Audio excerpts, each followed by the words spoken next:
udah kirim pesan sama Pak Prabowo udah jangan pakai lindungin lah, udah jeblosin aja ke penjara biar dia busuk di penjara. Amin, amin. Kalau Bapak Presiden Prabowo jebloskan Jokowi ke penjara, setuju gak? Setuju gak? Bahwa tokoh paling korup di dunia nomor 2 adalah mantan Presiden Indonesia Jokowi. Kacau tidak? Wow. Nah di sini teman-teman, yang ngomong biangnya koruptor Joko Widodo itu bukan Habib Rizik pertama kali teman-teman, melainkan daripada lembaga jurnalis internasional, kata beliau.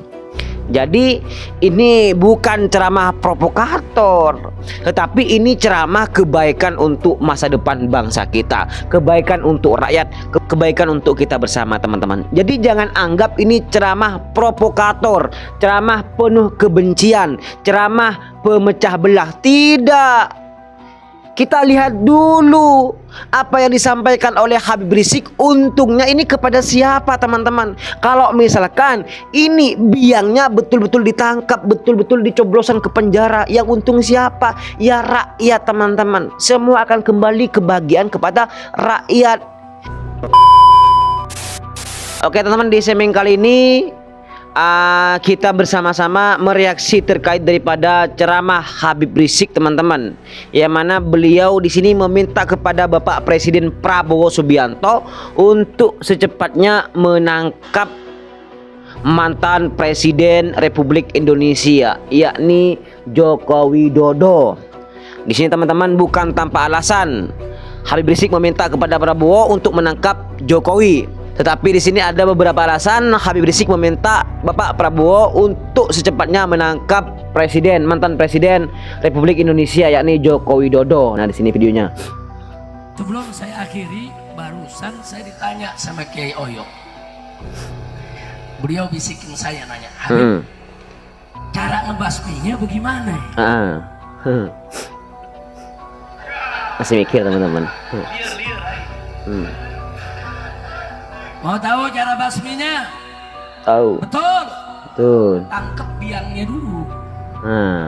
Biangnya dulu tangkap saudara. Biangnya dulu yang paling korup, yang paling banyak korupsinya tangkap, jeblosin ke penjara. Nanti yang di bawahnya ikut semua kita tangkap. Setuju tidak? Setuju. Setuju tidak? Setuju. Dulu zaman Pak Harto, saudara, korupsi ada. Banyak, tapi korupsinya di kolong meja. Nah, korupsinya di mana?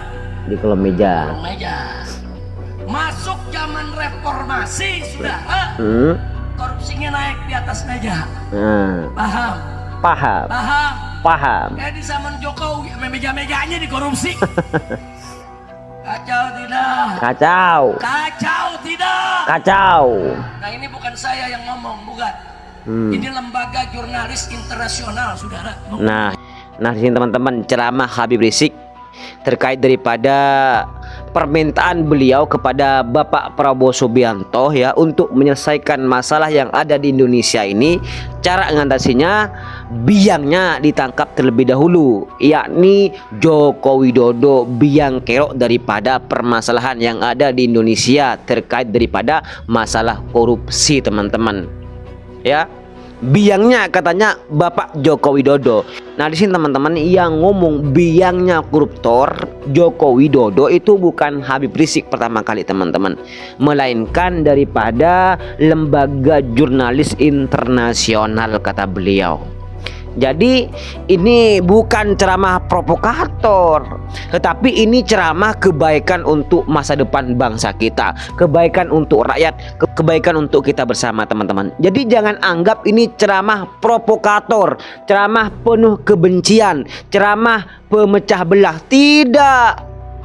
Kita lihat dulu apa yang disampaikan oleh Habib Rizik. Untungnya ini kepada siapa teman-teman? Kalau misalkan ini biangnya betul-betul ditangkap, betul-betul dicoblosan ke penjara, yang untung siapa? Ya rakyat teman-teman. Semua akan kembali kebahagiaan kepada rakyat yang sudah dirampas haknya oleh mantan-mantan pejabat, termasuk biangnya kata Habib Rizik, yakni Joko Widodo. Ini perlu diadili, ini perlu ditangkap teman-teman. Maka kita sebagai masyarakat sangat mendukung terkait daripada permintaan Habib Rizik kepada Bapak Prabowo, yakni cobloskan Joko Widodo, karena Joko Widodo termasuk daripada biangnya koruptor yang ada di Indonesia, teman-teman. Itu kata lembaga jurnalis internasional, teman-teman, bukan kata Habib Rizik. Bahwa tokoh paling korup di dunia nomor 2 adalah mantan Presiden Indonesia Jokowi. Kacau tidak? Wow, ini mantan korup terbesar sedunia nomor 2, teman-teman. Bukan se-Indonesia, sedunia. Ini survei daripada lembaga internasional, teman-teman. Wow, luar biasa, teman-teman. Terbesar nomor 2 sedunia. Bukan se-Indonesia, teman-teman, melainkan sedunia koruptornya. Ya Allah, nggak mungkin beliau berani di hadapan jamaah, di halayak publik, ini termasuk di media sosial, ya. Ini resikonya besar, teman-teman. Kalau memang apa yang disampaikan Habib Rizik ini bukan fakta, maka Habib Rizik akan dipenjara, teman-teman, karena sudah menyampaikan berita bohong. Tetapi beliau di sini menyampaikan dengan keberanian yang sangat luar biasa demi kebahagiaan rakyat yang diambil oleh pejabat-pejabat koruptor.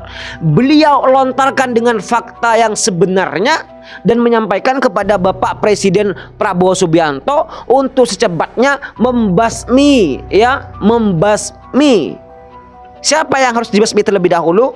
Biang keroknya. Karena nanti kalau misalkan biangnya ini ditangkap, maka yang lain bawahannya tentunya akan menyusul, kata beliau.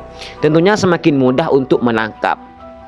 Tetapi kalau biangnya masih dibiarkan merajalela di Indonesia ini, ya, kalau dibiarkan, maka sulit untuk mengatasi daripada yang namanya koruptor, teman-teman. Masya Allah, teman-teman, ini ceramah-ceramah yang kita tunggu selama ini, teman-teman. Meskipun beliau pernah di penjara, beliau tidak pernah gentar, tetap menyuarakan yang hak itu hak dan yang batil itu batil. Walaupun saat ini Habib diserang mati-matian oleh pembegal nasab, beliau bukan membalas masalah nasab, teman-teman, melainkan masih memikirkan tentang keadaan masyarakat, tentang keadaan Indonesia saat ini, yang mana harus lebih fokus ke arah itu, kata Habib Rizik, bukan pembahasan nasab yang mungkin tidak ada manfaatnya membahas hal sedemikian. Lebih baik membahas mengenai kemajuan negara kita, yakni negara Indonesia, yang mana harus betul-betul bersih daripada tangan-tangan para pejabat korup, ya, para tikus-tikus berdasi. Harus bersih daripada pejabat-pejabat itu, biar negara kita menjadi negara yang makmur, adil, dan tentunya maju, membahagiakan daripada rakyat masyarakat Indonesia, teman-teman. Bukan saya yang ngomong, bukan. Jurnalis internasional, saudara. Malu tidak? Malu. Saya tanya, malu tidak? Malu. Makanya sekarang kalau Anda ke Jakarta, di Bogor, di Depok, di Bekasi, saudara, di sekeliling Jakarta, jalan-jalan, di tembok-tembok, di dinding-dinding, di mana saja, ditulis pada rakyat, adili Jokowi, tangkap Jokowi, adili Jokowi, tangkap Jokowi. Saya berharap tulisan itu ada di seluruh pelosok Indonesia agar KPK bekerja, jebloskan biang koruptor, saudara. Setuju tidak? Setuju. Setuju tidak? Setuju. Angkat tangan semua, takbir. Allahu Akbar. Takbir. Allahu Akbar. Sallu ala Nabi. Sallu alaihi. Ini, teman-teman, tangkap dan adili segera mantan Presiden Republik Indonesia Bapak Joko Widodo, karena dialah termasuk daripada biang kerok daripada koruptor yang ada di Indonesia. Dan si Jokowi termasuk daripada bagian besar nomor 2 pejabat paling korup sedunia nomor 2, Bapak Joko Widodo. Itu kata lembaga survei internasional, bukan kata saya dan bukan kata Habib Rizik. Maka dari itu perlunya kita harus mendukung dan mensupport terkait daripada apa yang sudah disampaikan oleh Habib Rizik bin Syihab, yakni mendukung Bapak Presiden Republik Indonesia yakni Prabowo Subianto untuk secepatnya menangkap terkait daripada biang-biangnya koruptor, biar Indonesia ini semakin maju tentunya teman-teman ya, bersih daripada tangan-tangan penyamun, bersih daripada tikus-tikus berdasi. Oke teman-teman, mungkin cukup itu saja video pada kesempatan kali ini. Kurang lebihnya saya minta maaf. Intinya sholatul mustaqim. Assalamualaikum warahmatullahi wabarakatuh. Saya kira 212. Salam setong dara. Cikedon.